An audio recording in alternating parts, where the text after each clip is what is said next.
सरपंच और उसकी पत्नी रहते थे।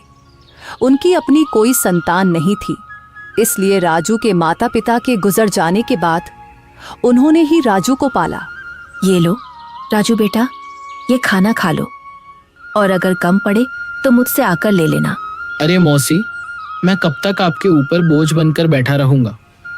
अब तो मुझे शर्म आती है। अरे बेटा, ये तुम कैसी बातें कर रहे हो? अगर तुम हमारे अपने बच्चे नहीं हो तो इसका मतलब थोड़े ना है कि तुम हम पर कोई बोझ हो। आगे से ऐसी बात मत करना, चुपचाप ये खाना खाओ। यह कहकर सरपंच की पत्नी सीमा वहां से चली गई।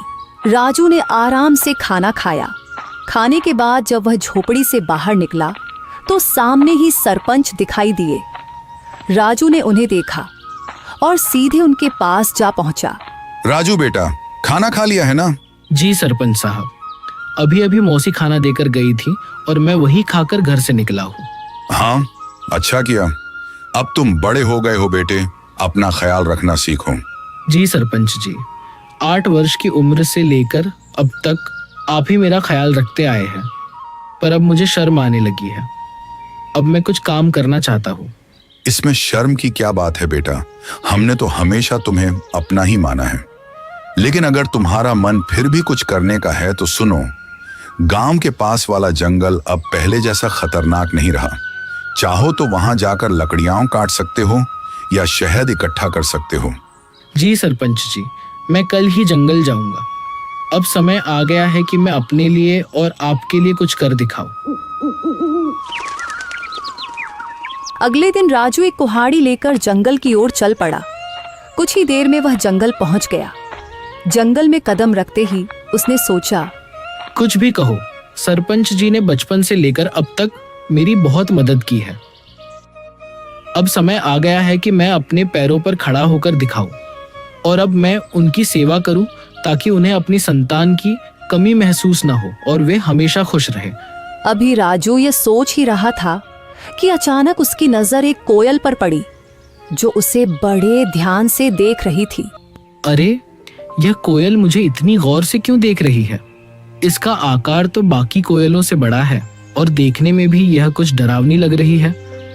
राजू ने अभी इतना ही कहा था कि तभी कोयल उड़ती हुई उसके पास आ गई और इंसानी आवाज में बोली, मैं तुम्हें भली भांति पहचानती हूँ। तुम्हारा नाम राजू है और तुम मोहन के बेटे हो। कोयल को बोलते हुए देखकर राजू बहुत डर गया और बोला, ये कैसे मुमकिन है? तुम तो कोयल हो, फिर इंसानी आवाज में कैसे बात कर रही हो? शायद ये मेरी आंखों का धोखा है। भला कोई कोयल इंसानों की तरह बोल सकती है? नहीं, यह तुम्हारी आंखों का धोखा नहीं है। मैं सचमुच बोलने वाली कोयल हूँ।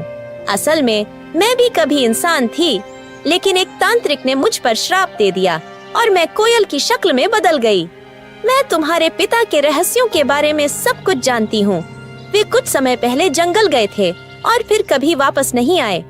अरे, न जाने कौन हो तुम। मैं ऐसे कैसे तुम्हारी बात पर विश्वास करूं? कभी सोचा है तुमने? तुम पिछले कई वर्षों से बिना पिता के रह रहे हो, लेकिन गांव में कोई भी तुम्हारे पिता के बारे में बात नहीं करता। तुम्हारी कोई मदद नहीं करता सिवाय तुम्हारे गांव के सरपंच के। लेकिन मैं तुम्हारे पिता के बारे में सब कुछ बता सकती हूँ। तुम्हारे पिता अभी जिंदा हैं और मुझे यह भी पता है कि वे कहाँ हैं।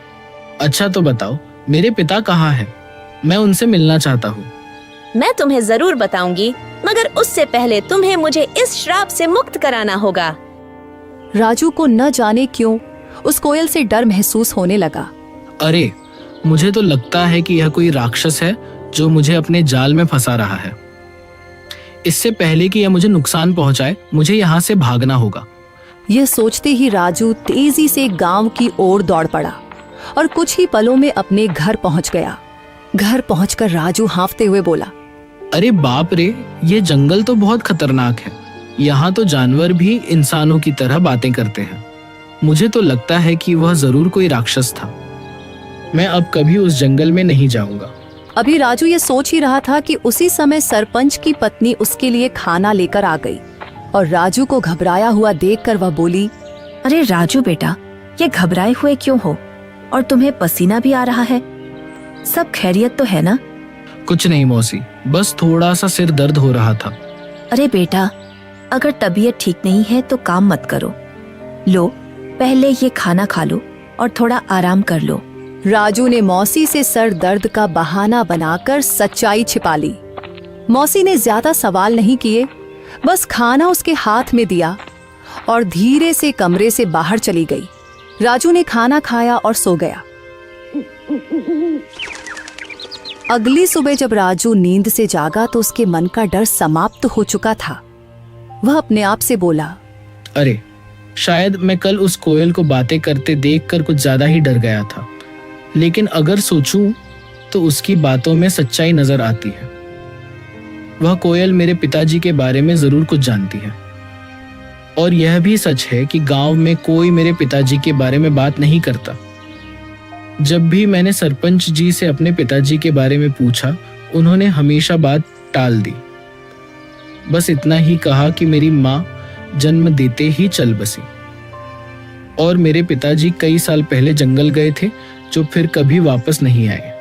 मुझे उस जंगल में जाना चाहिए और उस कोयल को ढूंढकर अपने पिताजी के बारे में पूछना चाहिए। यह कहकर राजू जंगल की ओर चल पड़ा और कुछ ही देर में वह जंगल के उसी स्थान पर जा पहुंचा जहां कल उसे वह कोयल मिली थी। वह कोयल वहां पहले से ही मौजूद थी और राजू को देखकर उड़ती हुई सीधा उसके पास आ गई। मुझे पता था कि तुम जरूर आओगे, क्योंकि तुम भी अपने पिताजी मोहन की तरह ही बहादुर हो। मैं सिर्फ इसी वजह से आया हूँ क्योंकि मुझे अपने पिताजी से मिलना है। तुम कह रही थी कि तुम मेरे पिताजी के बारे में जानती हो, तो बताओ मेरे पिताजी कहाँ हैं? मुझे उनसे मिलना है। कल मैंने कहा था कि इसके लिए पहले तुम्हें मुझे इस श्राप से मुक्त कराना होगा, लेकिन तुम चिंता मत करो, मैं तुम्हारी मदद करना चाहती हूँ। तुम मुझे अपना दोस्त समझो। मैं जानती हूँ कि तुम बचपन से ही गरीबी से जूझ रहे हो और कभी कभी इस बात पर तुम्हें शर्म भी आती है। यह सुनकर राजू उदास होकर बोला, हाँ, तुम बिल्कुल सही कह रही हो। मैं सचमुच गरीब हूँ। बचपन से ही सरपंच जी और उनकी पत्नी ने मुझे पाला है, लेकिन अब हर वक्त उन पर बोझ बनकर रहना मुझे अच्छा नहीं लगता। मैं चाहता हूँ कि अब मैं खुद कमाऊं, ताकि वे दोनों चैन से बैठकर खाएं और खुश रहें। अगर तुम चाहो तो मैं तुम्हें धन कमाने का रास्ता दिखा सकती हूँ। अच्छा, मगर वह कैसे? तुम मेरी मदद कैसे कर सकती हो? मैं इस जंगल के सारे रहस्यों को जानती हूँ। आओ मेरे साथ चलो। ये कहकर कोयल उड़ चली और राजू उसके पीछे पीछे चल पड़ा। चलते चलते कोयल राजू को एक गुफा के अंदर ले गई। उस गुफा के बारे में किसी को कुछ पता नहीं था, क्योंकि यह जंगल पहले बहुत खतरनाक माना जाता था। इसीलिए लोग इस जंगल में आना पसंद नहीं करते थे। गुफा के अंदर जाते ही राजू की नजर एक बक्से पर पड़ी। अरे, इस बक्से में क्या है? मैं अभी इसे खोलकर देखता हूँ। जब राजू ने उस बक्से को खोला तो उसमें बेहिसाब हीरे जवाहरात निकले। उन्हें देखकर राजू हैरानी से बोला, अरे बाप रे, इस बक्से में तो ढेर सारे हीरे जवाहरात हैं। ये सब सामान किसका है? तुम पहले धनवान बनो, फिर मैं तुम्हें बताऊंगी कि मैं इस श्राप से कैसे मुक्त हो सकती हूँ। और जब तुम मुझे इस श्राप से आजाद कर दोगे तो मैं तुम्हें तुम्हारे पिताजी से मिलवाऊंगी। मुझे पता है कि वे कहाँ हैं। उस दिन का तो मुझे बेसब्री से इंतजार रहेगा। लेकिन एक बात याद रखना, मेरे बारे में किसी को कानो कान खबर नहीं होनी चाहिए। अगर किसी को पता चल गया तो तुम्हारे लिए अपने पिताजी से मिलना मुश्किल हो जाएगा। राजू वह बक्सा उठाकर अपने घर की ओर चल पड़ा। घर पहुंचकर उसने बक्सा एक तरफ रख दिया। इतने में सरपंच और उनकी पत्नी राजू के लिए खाना लेकर आए। जब उन्होंने एक तरफ रखा हुआ बक्सा देखा तो सरपंच ने राजू से पूछा, राजू बेटा, ये बक्सा कहाँ से आया और इसमें क्या है? सरपंच के पूछने पर राजू को कुछ समझ नहीं आया कि वह सरपंच साहब को क्या जवाब दे। इतने में सरपंच की बीवी ने बक्सा खोला और उसमें कीमती हीरे और जवाहरात देखकर बोली, राजू बेटा, तेरे पास ये इतने हीरे और जवाहरात कहाँ से आए हैं? राजू उन्हें सब कुछ सच बता देता, लेकिन वह कोयल की बातें याद कर रहा था जिसने उसे सख्ती से मना किया था। इसलिए उसने कुछ और ही बता दिया।